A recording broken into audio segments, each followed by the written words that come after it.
Hey there, happy Thursday. How's everyone doing? I just want to tell you, it's about time. Time is of the essence. You're just in time. This is your life on time. Time constraint, that is. And what does time constraint mean? It's this crunch, it's this pressure, it's this feeling like something's on my shoulders, I can't get it off of me, right? And when we are under so much pressure, it creates stress and dis-ease in the body, in the mind. And it all starts in the mind because that's where all the stories we've created based on our experiences and our belief systems and our past come from. It all starts in the mind. Everything starts there. So, as I do every morning, I have a practice where I sit down and I meditate and I breathe and I reflect and I let drop in whatever's going to be kind of the theme for the day. And it always kind of humbles me how the theme that drops in will be everywhere around me. In a post I may read, it's running into somebody says something, and the irony is you have these amazing conversations because it shows how connected we are. And it's not always through time, right? It's in the moment. It's being present. And you can't have a life of vibrancy if you're constantly distracted by how much time there is in the day to do it all. So, does anybody remember there was that commercial years ago, at least it was when I was a kid, the person's frying an egg on the stove and they said, "This is your brain on drugs." Well, today we're going to talk about this is your mind on time, your mind on time constraint. Because when we get so caught up in the idea that I have so much to do, and the reality is we really do have a lot going on in our lives, more now than we ever did. Our ancestors had it easier. There was less stress, less extra technology and outside external forces and influences. Even going back, not even 100 years, we didn't have TVs to distract us. And everywhere you turn, people are chanting this little mantra, "I don't have enough time in the day. I'm sorry, I don't have time. There's not enough time in the day. There are not enough hours in the day." And this is all a story. And the more you repeat it in the verbal, in your mind, the more you live it. And we feel like time is sped up, but it really hasn't sped up. There's just more stuff around us to feel like there's a sense of time constraint. Because what we need to do is to filter out all that extra stuff around us, not to try to fit it all in. Because we've been conditioned and brought up to think, oh, you have so much you need to do. You need to be busy. You need to be productive. And if you're not working hard, then you're not going to see the fruits of your labor. Because hard work equals success, equals ambition, achievement, success, and if you don't, it's failure. And then we put that extra added pressure on ourselves. We write lists, we have things in the back of our mind. I have all this stuff I need to do. I'm sorry I can't do that. I'm too busy and I don't have enough time. Which is also like saying, if you want to be humbled, it's also saying you're not a priority, I don't have time for you, I've got other things that are more important. And sometimes what you're really saying is that you don't know how to budget your time, to manage that time. So take that in for a moment, because time can ruin relationships. Time can make or break how your life unfolds. And if you're not present in this moment, what else is there?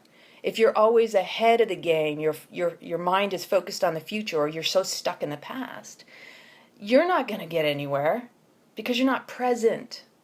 And the gift is right here, right now. And if you're engaging in conversations and in interactions with people, you want to be present for them. Who doesn't want to be fully listened to.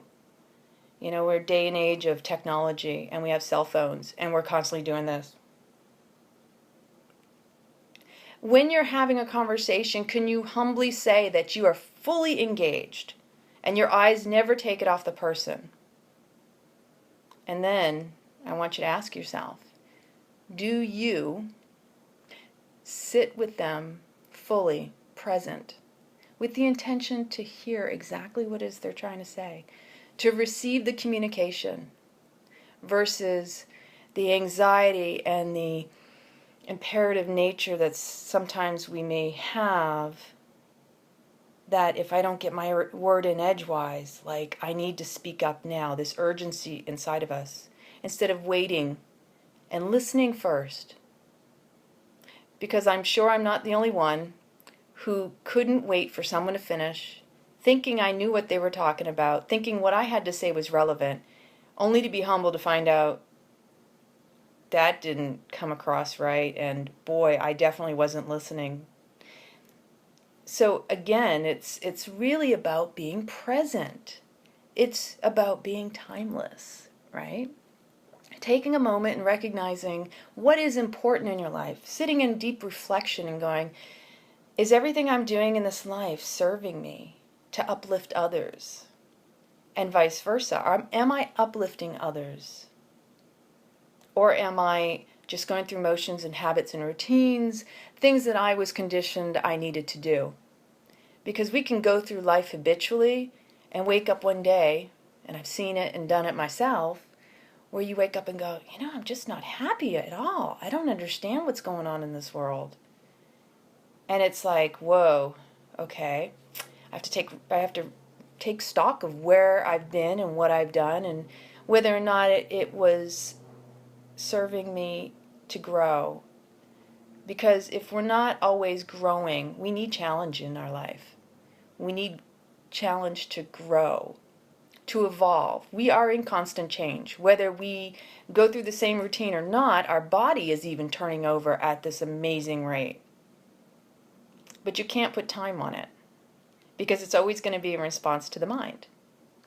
So bringing it back, time is man-made.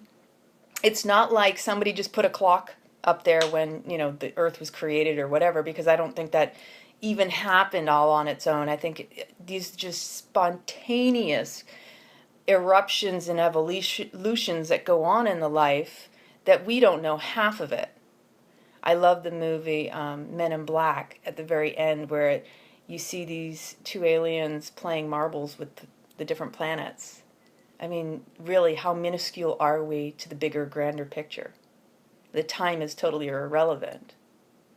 So when you take lock, stock, and barrel, you think about it.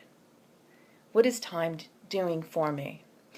And I believe it's the Buddha might say, if you think you don't have an hour to meditate, you need to meditate for 2.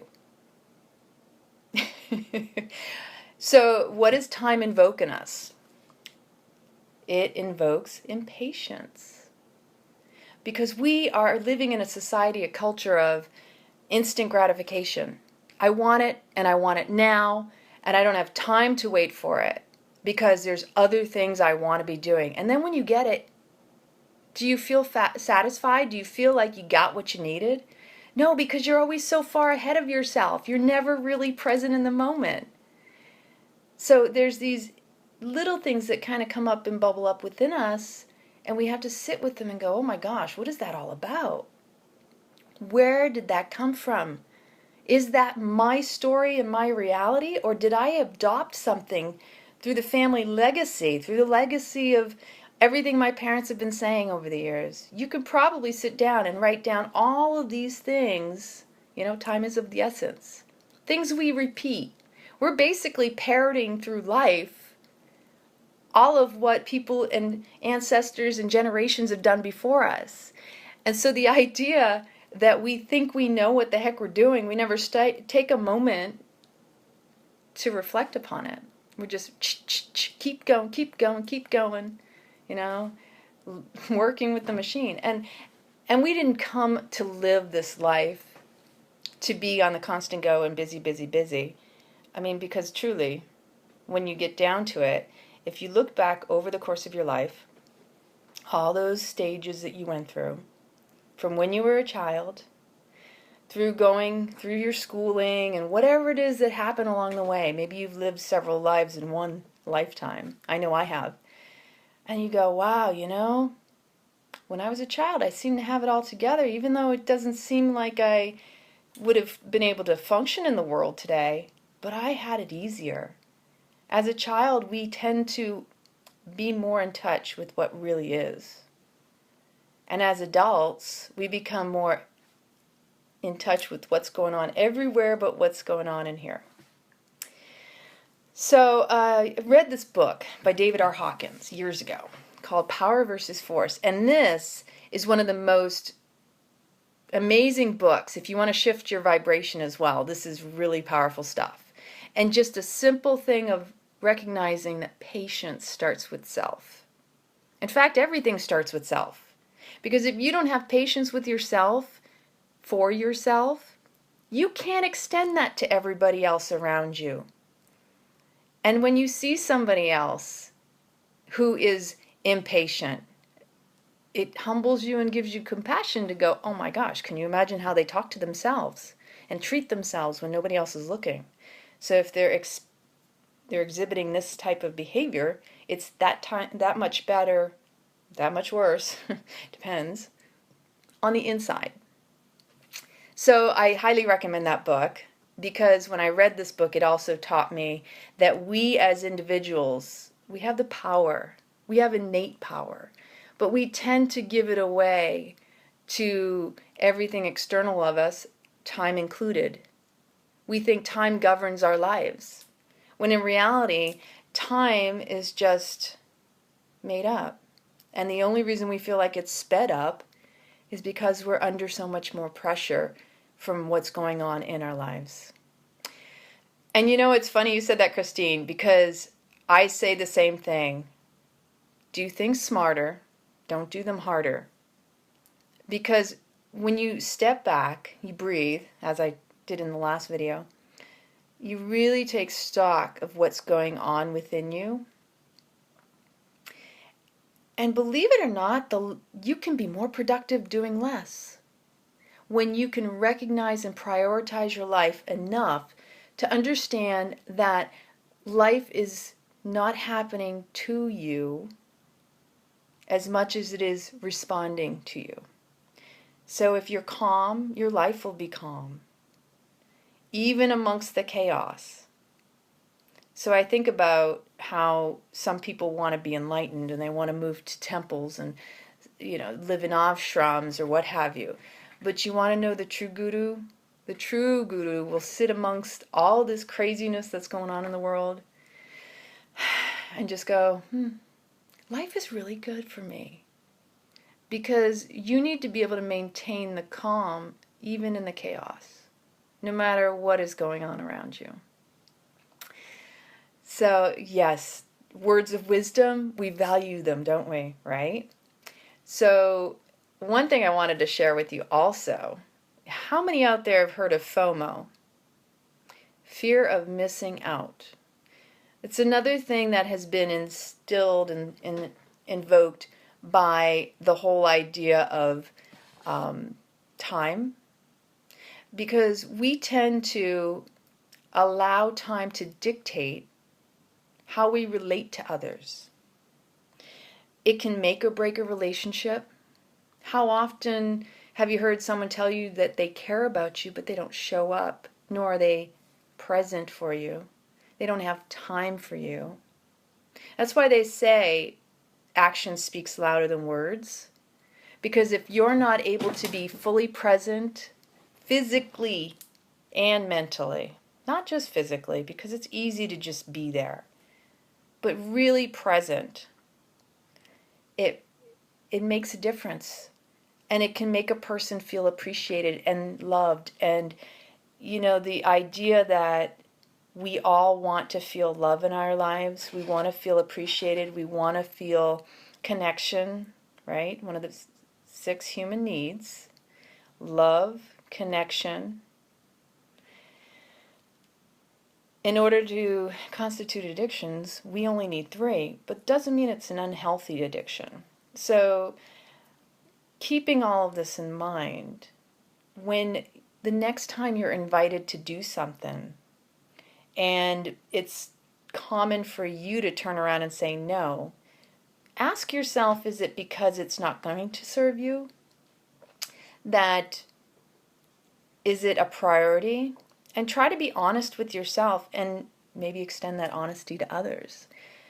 We don't have to be part of the group if it doesn't resonate with us. Do you attend those happy hours? I myself don't drink as much. Actually, I haven't had a drink in ages. I can't tell you the last time I had something to drink. But would I attend a happy hour? Maybe, yes. I can't say no unless the situation doesn't feel good to me. So if I'm going to do something, I'm going to prioritize it first according to how it's going to make me feel. If it's not going to make me feel good, how am I going to be able to extend good vibes out to other people around me? So show up where you know you'll serve. Prioritize your time in ways that will uplift others, because that's what we're here to do. Is all have fun and enjoy this amazing life. Really be present. This is a gift. It is a blessing, right? It's a matter of really just having your priorities in line and knowing healthy boundaries. So it can dictate your self-worth too, because a lot of times we don't even value our own time, that we'll waste our time with somebody who doesn't make us feel good, but we feel obligated or obliged. And that's another thing to consider. Obligation, unhealthy. It leads to anxiety and resentment. Nobody wants to resent another person. And when you feel resentful to someone because you didn't set a healthy boundary and say, I need to walk away from this, or this isn't going to, I can't have this conversation right now, whatever it is, think of yourself first, because when you nourish yourself in good environments, with good people, supportive, then you're able to extend that to others. Because otherwise, you'll just live life drained. And nobody wants to be without their energy, their life force, their prana, right? So, are you living a satisfied life? That's the real question. And you can choose your vices, but sometimes you can get so caught up in your own routine that you still need to stop and reevaluate it and see if it needs a shift, if it needs a change. Again, we're always evolving. We're always needing to kind of throw something in there to grow.